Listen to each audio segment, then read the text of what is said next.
Our purpose in life as senior leaders at Southwest Airlines is to support our people. To us, that means treating people as family. The commitment of Barrett and other leaders at Southwest has been to make sure employees and the customers are the top priority in that order. Barrett notes that their entire philosophy of leadership is quite simple. Treat your people right, and good things will happen. Barrett notes that when senior leaders talk to their employees at Southwest, their message goes like this: "You are the most important person to us. You are our most important customer in terms of priority.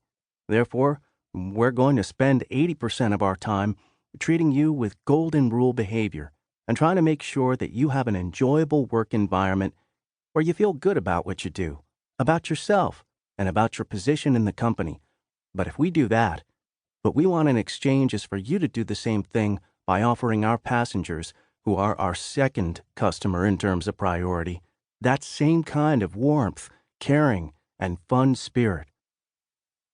This model of empowering and follower-focused leadership is compelling, and throughout the book, we aim to provide you with biblical insight, research-based reflection, and practical recommendations for how you can grow as an empowering leader as well. Leadership in Christian Perspective. Leadership in Christian Perspective is intentionally an integrative project. Although independent books could be written on effective leadership practice based on current research and theory, or biblical reflections on leadership practice based on thoughtful study of the Bible, we intentionally wanted to bring these disciplines together into a joint reflection. Mark is a biblical scholar with expertise in New Testament studies and Bible translation. Through his 15-plus books, Mark specializes in making sound biblical scholarship accessible to his readers. Justin is a leadership researcher and educator with expertise in servant leadership and its application to team and organizational effectiveness.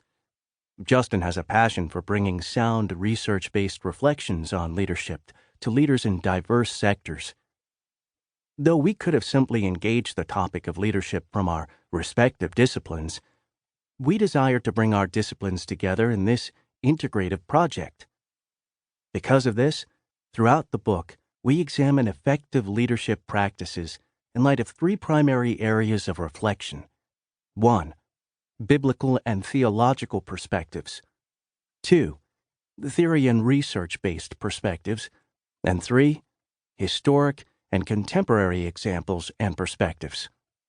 In the end, we hope that drawing from these diverse and integrative sources of knowledge will provide rich and meaningful insight for you on what makes leaders effective and enables them to empower others. As we consider the integrative nature of a project like this, some cautions are in order. It can be dangerous to use the Bible to support your pet theory. We groan when we see the latest self-help fad supported with a Bible verse taken out of context. Suddenly we have the biblical view of dieting or dating or exercise or parenting or financial investment.